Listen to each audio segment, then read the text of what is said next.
Hello everyone, this is doctor Sam और आज हम पढ़ रहे हैं action spectrum of photosynthetic pigments के। फोटोसिंथेटिक जो पिगमेंट्स हैं यानी कि क्लोरोफिल, कैरोटीनॉइड, वह किस वेवलेंथ पर कितना इफेक्टिव रहते हैं, कितना ज्यादा अच्छा काम कौन सी वेवलेंथ पर करता है।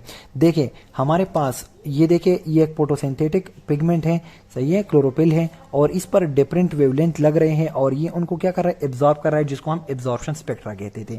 सपोज करें 1 2 3 ये 3 फोटॉन ये क्या कर रहा है, एब्जॉर्ब कर रहे हैं। इसको हम क्या कहते हैं, हमने लास्ट लेक्चर में कहा था कि इसको हम एब्जॉर्प्शन स्पेक्ट्रा कहते हैं। लेकिन ये जो 3 वेवलेंथ्स है ये तो इनको एब्जॉर्ब कर रहा है, लेकिन ये तीनों की तीनों जो है ये इफेक्टिव नहीं है फोटोसिंथेसिस को रन करने के लिए। ये तीनों वेवलेंथ जो है ये फोटोसिंथेसिस को रन नहीं कर सकते। एक खास वेवलेंथ सपोज करें कि हमारे पास ये जो फोटोसिंथेटिक पिगमेंट है ये 20 से लेकर 40 तक के नैनोमीटर की लाइट को क्या कर रहा है, एब्जॉर्ब कर रहा है। लेकिन जो लाइट हमारे पास ओनली एंड ओनली 25 नैनोमीटर वाली है वो फोटोसिंथेसिस को रन कर रही होती है। तो ये एक इफेक्टिव लाइट है फोटोसिंथेसिस को रन करने के लिए। आल दो कि ये 20 से 40 तक एब्जॉर्ब कर लेते हैं। जिस तरह हम क्या कर देते हैं, सबसे पहले जो प्रोविजनल मेरिट लिस्ट बनता है ना, तो उसमें हमारे पास 20 बंदों को सेलेक्ट किया जाता है। फिर उसमें से खासकर जो है एक बंदे को जो है उसको पास कर दिया जाता है और उसको सेलेक्ट किया जाता है जो फाइनल मेरिट लिस्ट होता है। तो इसी तरह चूंकि एक फोटोसिंथेटिक पिगमेंट बहुत ज्यादा अमाउंट ऑफ लाइट को एब्जॉर्ब कर रही होती है, लेकिन तमाम की तमाम लाइट जो है वो फोटोसिंथेसिस को रन नहीं करती। एक खास किस्म का वेवलेंथ उसके अंदर होता है जो हमारे पास फोटोसिंथेसिस को रन कर रहा होता है। तो अब ये जो स्पेसिफिक वेवलेंथ है एमंग द एब्जॉर्ब स्पेक्ट्रा, सही है, एब्जॉर्ब स्पेक्ट्रा में ये तीनों आते हैं, लेकिन एक्शन स्पेक्ट्रा में एक खास वेवलेंथ 2 इलेक्ट्रॉन को एक्साइट कर देता है और फिर वो जो है पूरे का पूरा फोटोसिंथेसिस मैकेनिज्म जो है उसको रन कर रहा होता है।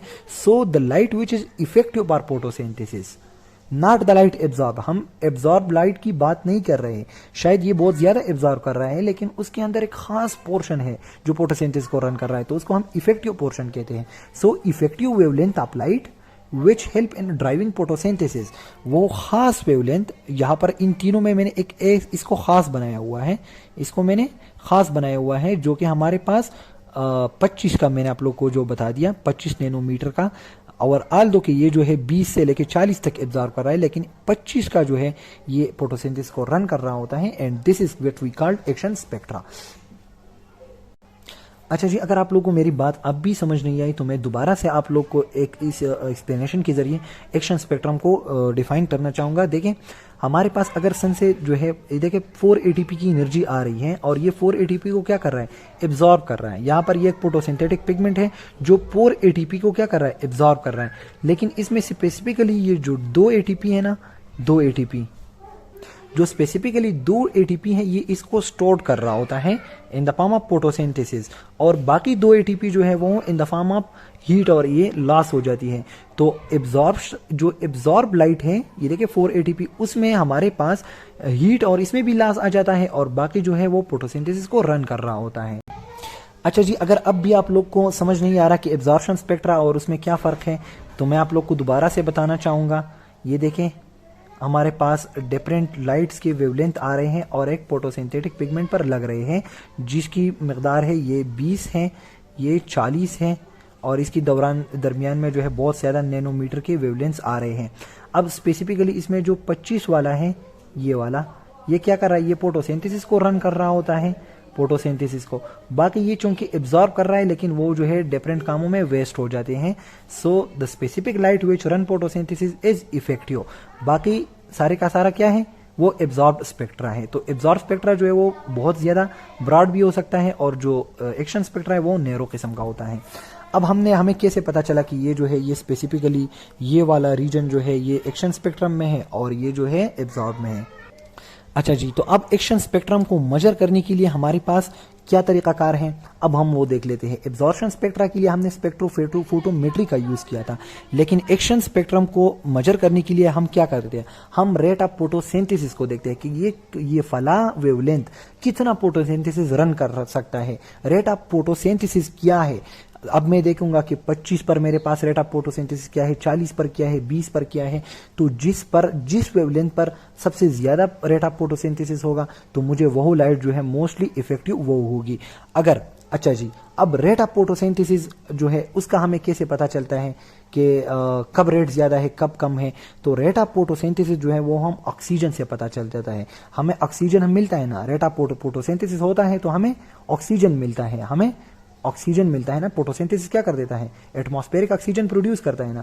तो जो कलर ज्यादा एटमॉस्फेरिक ऑक्सीजन प्रोड्यूस करेगा हम क्या कहेंगे कि इसका एक्शन स्पेक्ट्रम ज्यादा है, क्योंकि ये रेट ऑफ फोटोसिंथेसिस को ज्यादा कर रहा है, जिसकी वजह से ज्यादा ऑक्सीजन बन रहा होता है। तो हमने क्या किया, हमने सबसे पहले जो है देखे एक कलर रेड लिया और उस पर हमने जो है क्लोरोफिल को देखा और उसने ऑक्सीजन प्रोड्यूस किया। उसके अंदर क्या होगा, क्लोरोफिल के अंदर हमारे पास फोटोसिंथेसिस हुआ और हमारे पास क्या बन गया, ऑक्सीजन। अच्छा जी, फिर हमने एक दूसरा कलर लिया, क्लोरोफिल के ऊपर फेंका, उसने भी ऑक्सीजन बना दिया। तीसरा कलर क्लोरोफिल और उसने भी ऑक्सीजन बना दिया। अब जिसने ज्यादा हमारे पास जिसने ज्यादा ऑक्सीजन प्रोवाइड किया है, जितना ज्यादा ऑक्सीजन प्रोवाइड किया है उसका मतलब यह है कि उसी कलर ने ज्यादा से ज्यादा फोटोसिंथेसिस की है, रेट ऑफ फोटोसिंथेसिस उस कलर पर ज्यादा है। तो इसीलिए हम कहेंगे कि ये कलर जो है ये ज्यादा एक्शन स्पेक्ट्रम वाला है। अब आप लोग देखें कि रेड और ब्लू जो है, स्पेसिफिकली रेड और ब्लू, यानी कि ये रेड हो गया, ब्लू तो हमारे पास यहाँ पर नहीं है लेकिन रेड हम देखेंगे। रेड और ब्लू जब हमने इनको क्लोरोफिल के ऊपर फेंका, ये देखें हमने जब इसको क्लोरोफिल के ऊपर फेंका तो ऑक्सीजन जो है बहुत ज्यादा प्रोड्यूस हो गई, ऑक्सीजन बहुत ज्यादा प्रोड्यूस हो गई। तो हमें पता चला कि रेड जो है वह उसका एक्शन स्पेक्ट्रम ज्यादा है, वो ज्यादा रेट ऑफ फोटोसिंथेसिस कर सकता है, वो ज्यादा से ज्यादा ऑक्सीजन बना सकता है। तो रेड और ब्लू कलर में हमारे पास in case of chlorophyll A बहुत ज्यादा ऑक्सीजन प्रोवाइड हो गई, रेट ऑफ फोटोसिंथेसिस ज्यादा था। तो इसीलिए जो है हमने क्या कहा कि फला कलर पर एक्शन स्पेक्ट्रम ज्यादा है।